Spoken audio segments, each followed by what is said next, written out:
Assalamualaikum warahmatullahi wabarakatuh. Perkenalkan, nama saya Sabil. NIM saya 22650031. Di sini saya akan menjelaskan tentang mata kuliah manajemen proyek untuk information teknologi. Dengan saja, pertama, pengantar manajemen proyek perangkat lunak merupakan bagian yang penting dalam pembangunan perangkat lunak. Sekalipun tidak bersifat teknis seperti pengkodean, hal-hal dalam manajemen proyek ini mampu menentukan apakah proyek akan berjalan dengan baik sehingga menghasilkan produk yang baik. Terus hal-hal yang berkaitan dengan manajemen perangkat lunak adalah pengelolaan personel dan koordinasi tim, masalah, langkah problem, dan proses.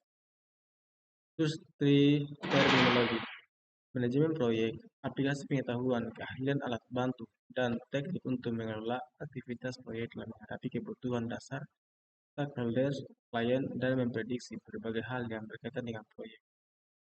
Atau dengan kata lain, manajemen proyek adalah proses melengkapi, merencanakan, menyediakan staf, mengorganisasi, dan mengarahkan dan mengontrol pengembangan sebuah sistem yang dapat diterima dengan biaya minimal dan dalam jangka waktu tertentu. Dan ini adalah tabel manajemen personal, produk, dan proses. Ada manajemen proyek perangkat lunak mengatur 4 hal penting. Pertama, personel, terus masalah problem berkaitan dengan produk, itu proses, dan proyek tambahan.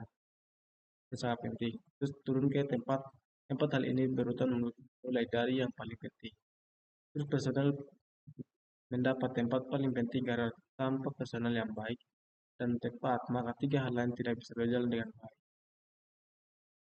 Terus kategori personel. Proses pembangunan perangkat lunak melibatkan banyak personel dan dikategorikan dalam 5 kategori. Manajer senior yang menentukan usaha yang dikerjakan dan memegang keputusan dalam proyek.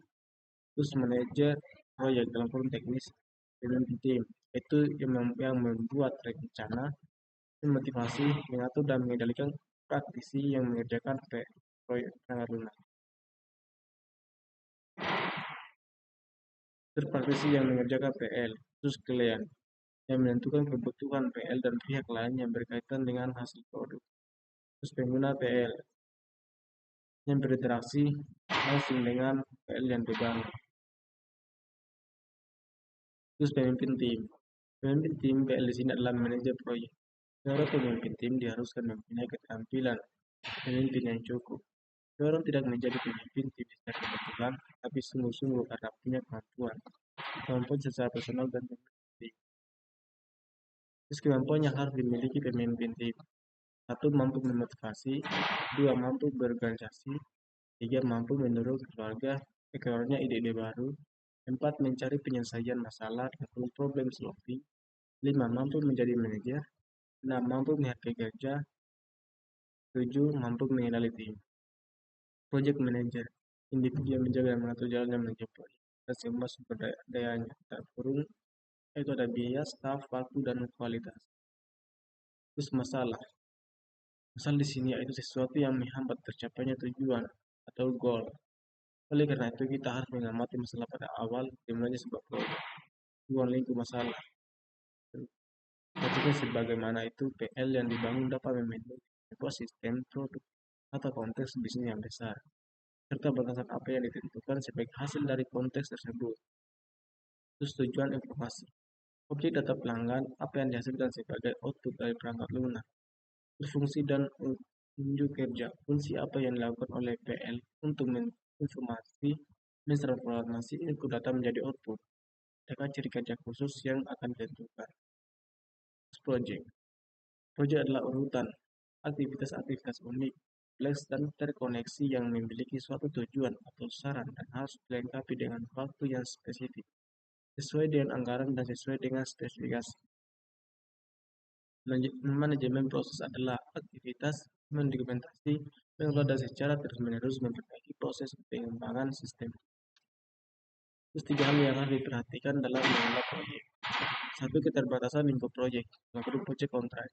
Sesuatu yang secara potensial membatasi proses-proses dalam proyek yang meliputi 3 hal. Pertama itu time, waktu yang dibutuhkan dalam menyelesaikan proyek, dan beberapa event yang memaksa dalam timeline proyek tersebut. Kedua itu cost, semua biaya yang dibutuhkan dalam proyek. termasuk itu pentingnya manajer proyek di sini adalah melakukan estimasi, setelah itu adalah memonitorasi semua limitasi ini supaya proyek aman. Terus quality. Semua hal yang dikerjakan dalam proyek harus menghasilkan sistem pada waktu dan dalam budget yang ditentukan, namun tetap dalam kualitas terbaik yang dapat dicapai. Terus fase project persiapan untuk inisiatif. Mengenali kebutuhan yang berhubungan dengan proyek untuk mengenali masalah. Rencana dan planning. Tim mendapatkan rencana yang akan digunakan untuk menyelesaikan tujuan akhir. Eksekutif itu pelaksanaan, mengkoordinasikan staf dan sumber daya penting lainnya seperti yang sudah ditetapkan dalam perencanaan. Terus pengawasan, monitoring secara konstan terhadap overall program dalam proyek dan menjaga integritas tujuan. Terus call out, formalisasi penerimaan kesuksesan suatu proyek dari stakeholders.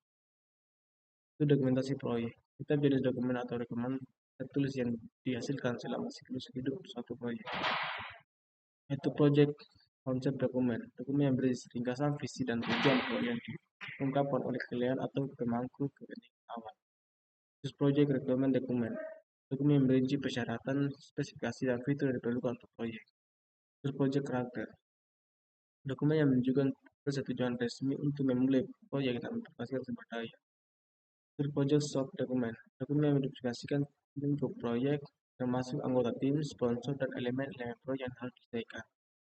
Terus project plan, project control dokumen, project reporting, project developers, dan project evaluation dokumen. Itu fungsi-fungsi dalam manajemen proyek. Pertama, scoping, itu ruang lingkup, planning, estimating, scheduling, organizing, direction, controlling, dan closing.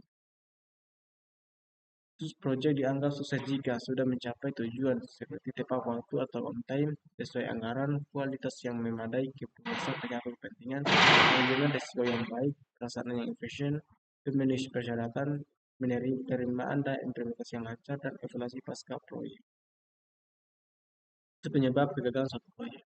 Pertama, itu kurangnya rencana yang matang, manajemen risiko yang tidak efektif, kurangnya sumber daya yang mencukupi, komitmen yang kurang dari pemangku kepentingan, dan perubahan yang tidak dikenali, ketidakmampuan untuk mengatasi konflik, komunikasi yang buruk, ketidakmampuan untuk belajar dari kesalahan, dan tidak adanya pemantauan dan pengendalian yang cermat, perubahan lingkungan eksternal. Terus kompetensi manajer proyek. Kami memahami mendalami tentang manajemen proyek. Kemampuan perencanaan yang kuat, kemampuan komunikasi yang efektif, kemampuan manajemen risiko, kemampuan manajemen sumber daya, kemampuan pemecahkan masalah, kemampuan pengambilan keputusan, pemahaman teknologi dan industri, kemampuan manajemen waktu, kemampuan adaptabel, kemampuan leadership, pemahaman tentang bisnis, dan kemampuan evaluasi pasca proyek. Mungkin ini saja penjelasan dari manajemen proyek pertama, Libro Hans. Akhirnya, Assalamualaikum warahmatullahi wabarakatuh.